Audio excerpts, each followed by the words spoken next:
Right, guys, I wanted to show you this before I head off home. I'm just perusing through this website.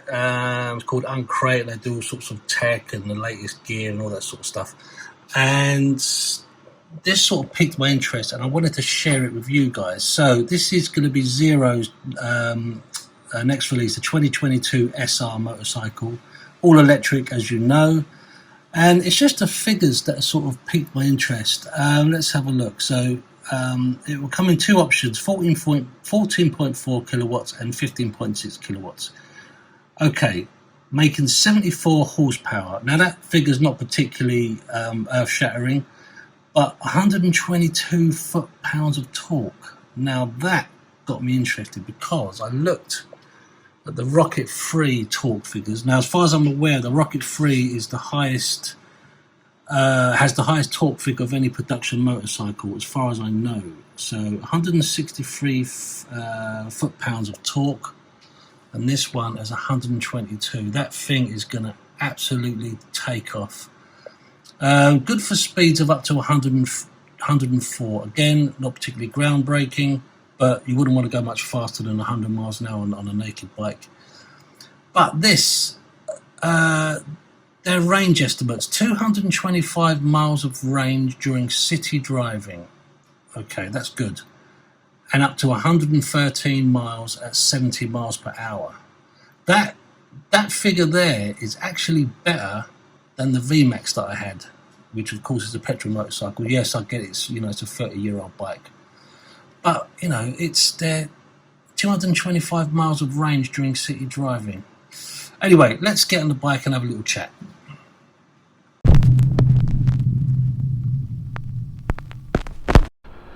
Oh God, look at my cover flapping in the breeze. I did a good job there, didn't I? Oh God, right, come on. I only put it on because it started to rain when I pulled into work, and I didn't want to get wet buttocks when I went home. Nothing worse than wet buttocks. Actually, there's loads of things worse. What is that flapping down there? Oh, it's a strap. What might be my penis? Shabba-da-booby. Shabba-da-boo. Right, let's just bloody go, yeah, come on. Yeah, so electric motorcycles generally not particularly loved, I would have thought, within the motorcycling fraternity. And it's that thing, embracing new technology. It's it's going to take decades for us to embrace it and go, yeah, okay, it is what it is, let's just get on with it. To be honest, if there comes a time when we don't have a choice, then I'd rather be riding an electric bike than no bike at all. That goes without saying, I think, for me anyway. If that's the only choice I've got, yeah, give me an electric bike, great. But it's that old, it's the fear of the battery running out. It's that, the infrastructure as of yet isn't in place enough to someone to, make the change outright and make that swap. But I have heard, I think that the top four manufacturers, Honda, Kawasaki, Yamaha and Suzuki, apparently are in talks about doing a swappable battery system.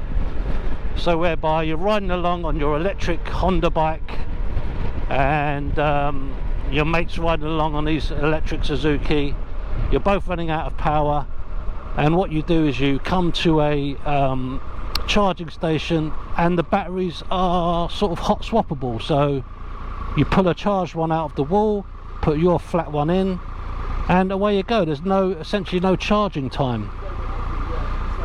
You just swap it like for like, and away you go, which is a fantastic idea. That would be quicker than filling up with petrol. But that's just my opinion, I know a lot of people are just like well against, they hate the idea of electric motorcycles. and I respect that, you know. But for me personally, if we don't have a choice in the matter in decades to come, then yeah, let's have it. Bring it on, Sparky.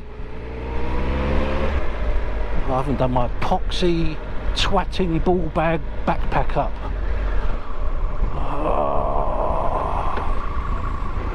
I better put my hazards on because there's a policeman over there. Oh, excuse me, officer. Can I see your license and registration, please? Oh, it's bloody drizzling. I'm going to get soggy buttocks. Yeah, so there you go. Yeah. Oh my god, the traffic coming into work today was horrendous. There was a car just, it just wasn't moving, heading in towards the Blackwall Tunnel, and the tailback, flipping hell, it was bad. It took me about an hour and a half to get in today, whereas usually it's like 45 minutes, and I couldn't do any what's it called, filtering, because everything's too tightly packed together. So I just parked up, turned the bike off and waited. What else can you do? Excuse me please, I am on a motorcycle, I am more important than you are.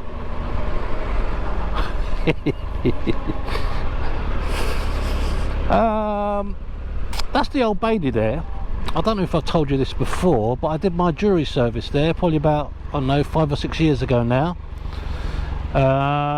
And they it was quite an interesting experience, but I must admit it was pretty foreboding. You can definitely feel the full weight of the law when you're walking around that place. They give you a guided tour, they take you around Court 1 where they tried the craze and Dr. Crippen and all that sort of stuff. And yeah, it was it's very interesting. But luckily for me, I only did one court case, and it was just hilarious. Well, not hilarious for the guy, but basically, I don't know if am I allowed to tell you this. Yeah, am I allowed to say? Gee, I don't bloody know. I'm going to say anyway. It's been 6 years. He wasn't found guilty. He didn't do anything wrong. So this guy, he was also on jury service, and he was a chef. And he was a sort of he used to travel from kitchen to kitchen, and he used to take his tools with him. And of course, what does a chef need? A chef needs knives. And these knives were in like a tool roll, you know how this, you know, which is how they're supposed to be. The guy was he was a professional chef, and whilst he went in to do his jury service, he said to the policeman inside the court, he said, by the way, just so you know, I've got some knives on me, I'm a chef, it's what I do, I need these for my work. And apparently the policeman said, oh, okay, yeah, come on in, no problem. And then as soon as he stepped foot into the court, the policeman arrested him for having a dangerous weapon about his person. Like, unbelievable. All of us sitting in the court were like, are you for real? Even the judge was like, even the judge said at the end of it, he said, I don't know why this has come to court, this should never. And I feel so sorry for the guy. He looked so, like, you know, out of, he was like, what am I doing here? What am I doing here? But this policeman was just a proper job's worth, and the judge made him look like a right bell end. But anyway, that was the one case that I did. I did manage to talk myself out of doing another case, thank God, because it was horrendous, and I think it would have lasted about 6 months. And basically, you know, when they call you up, you can actually explain to the judge why you think you should be what's the word I'm looking for, not expelled from the case, but your reasons for not wanting to do it.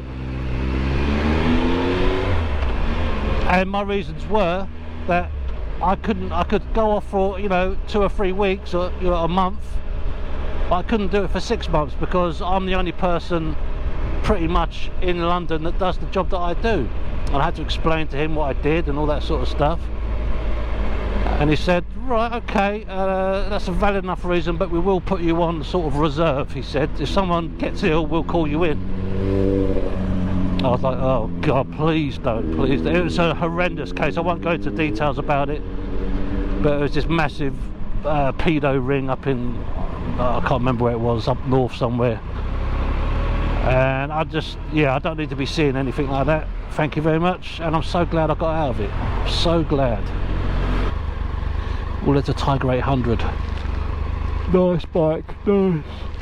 I've seen their, oh, excuse me, I do apologise for yawning. I see they've got the prototype up and running of this bike. The 2022, I presume it's going to be released, 1200 Explorer. Obviously it's all decked out in this camo gear, so you can't really tell what it looks like.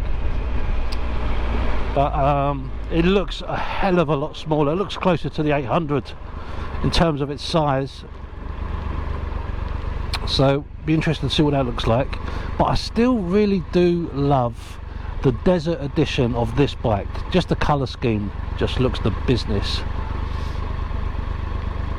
I would like to get that bike.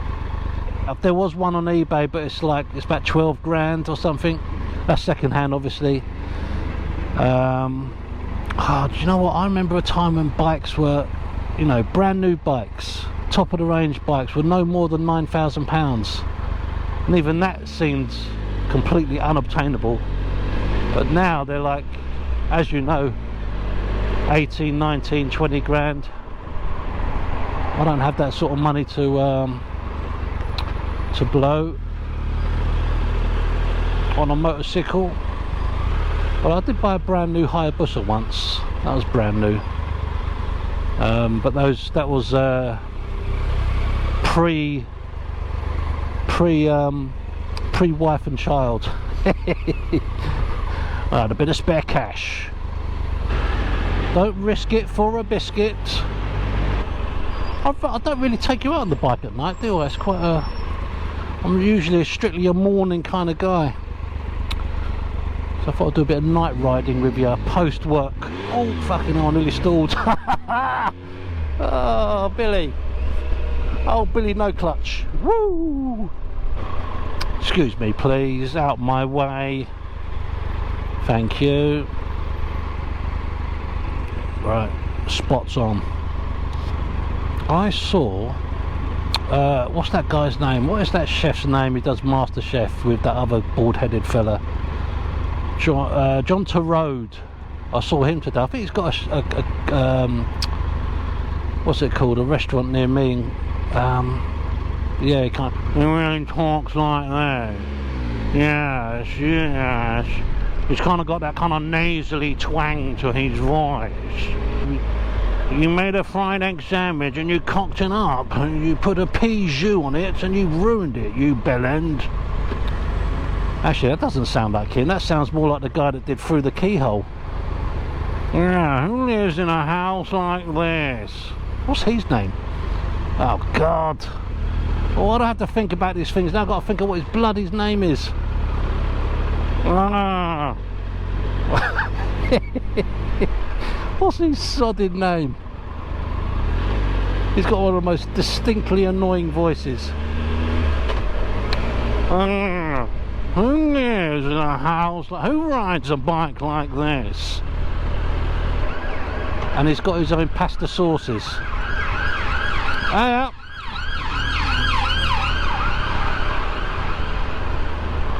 Oh God, what is his name? I'm gonna have to ask a complete stranger in the street. Easy, buddy, easy. Is it Marcus something? Nah. You know what? I'm thinking so hard about what this guy's name is. I forgot what the first guy's name is.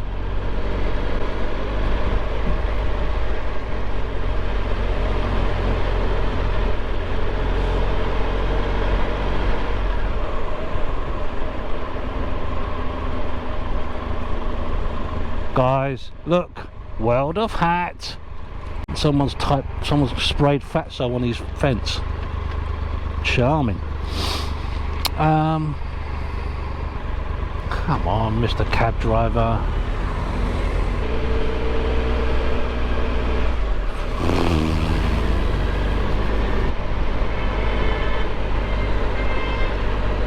Oh boy, there's some bad driving going on tonight. You know, I need to ask a cab driver. Cab drivers know everything about everything. Alright pal, where do you want to go? I mean, if you can learn the knowledge, if you can soak up that much information, then basically you're the smartest person on earth, in my humble opinion. I can barely remember my age, let alone, you know, the fastest route to Green Park via bloody Westminster Abbey or something. Can I pick your brains? I'm trying to think of a name of a bloke who used to be on TV, and it's the one who was on through the Keyhole. Do you remember the one with a funny voice? Huh? Nah, he's like Canadian or something. He's got his own pasta sauces. It's bugging me, I can't remember who it is. He's got a really weird voice. I can see the fella. I know. Same here, yeah. It's been bugging me for yeah. Cheers, mate. He didn't know either. He said I could picture his face. I said, yeah, so can I.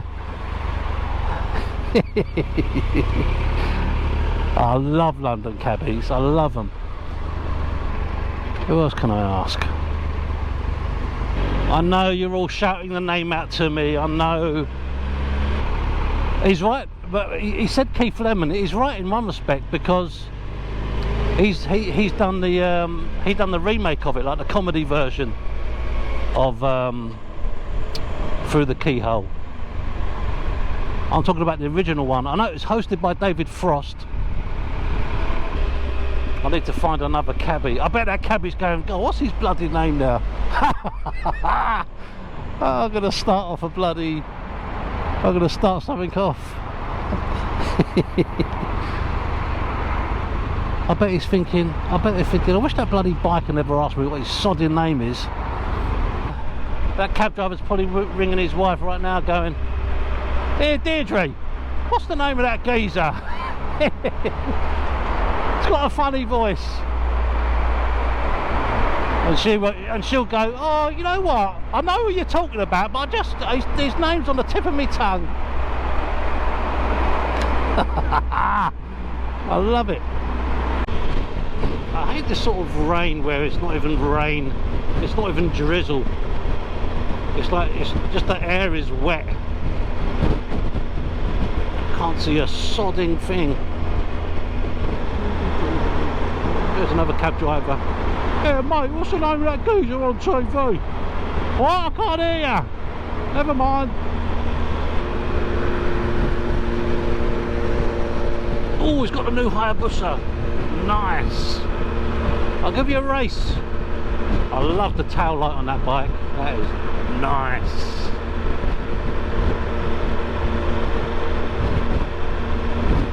I thought it would sound a little bit deeper than that, to be honest. It's very difficult to make that particular bike look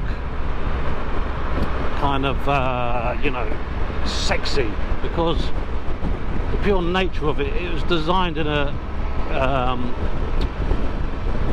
what's it called, like a wind tunnel. It's very aerodynamically efficient, and it has to be that shape for it to be so. But I think they did a good job on the new one. The colours aren't, I'll have to go for the all black one. I'm sure they do an all black one. Do you remember they did like a kind of browny bronzy one? Actually, that wasn't too bad, come to think of it. I had the stealth one, which was the black frame with the black fairing. That was nice. Bloody rocket ship. You know what? This is bugging me so much. I'm gonna have to ring my mate Jizz. Gerald is a very wise man. A very wise man. You want to know anything 80s pop music or film or anything like that, he is your man. So I'm going to get back to the garage. I'm going to bloody call him. Cannot see a sodding thing.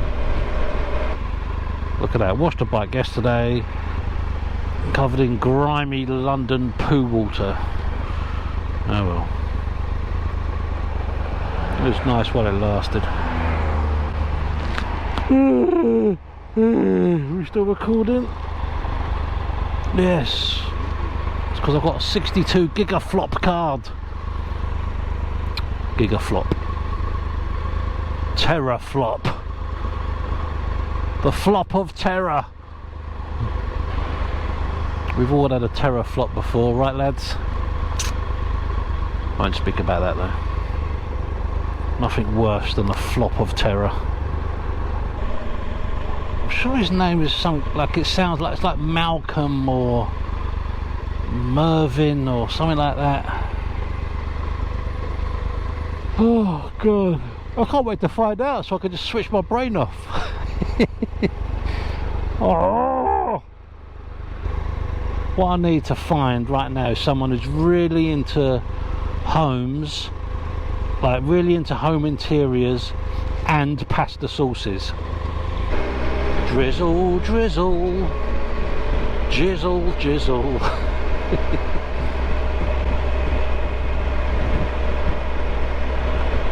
I think they should rename Drizzle Jizzle. Just make it happier. I love that the Baron von Grumble's kind of like he's got a couple of catchwords. One is double bloody decker and the other is Jizz. I love that he's got Jizz key rings. Fantastic. Jizzy, Jizzy, let's get busy. Oh, get me home. What is that geezer listening to? Oh my god, turn your high beams off, will ya? Got a drippy helmet. Oh, you utter twat. Cocking code for the alarm. Ball bags. Right, let's give old wise Bob a call. Right, let's hope he's in. It's ringing.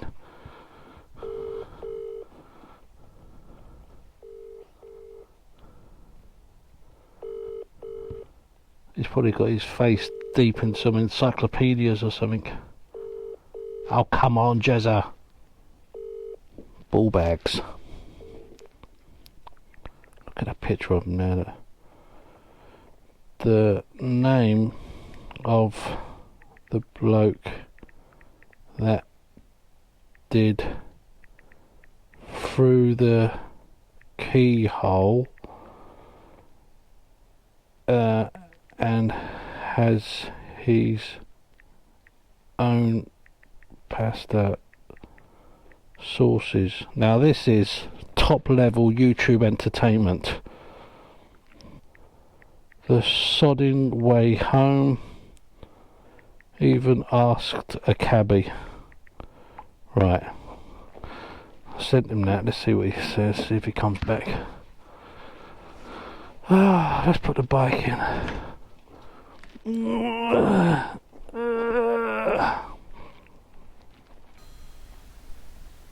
Jezza! Hello, mate? Can you hear me? Oh, he's typing something. He's typing. He will know. Come on, Jezza. Give us the gold. What's his name? You mean the fella that did the reggae sauce? No, you dope.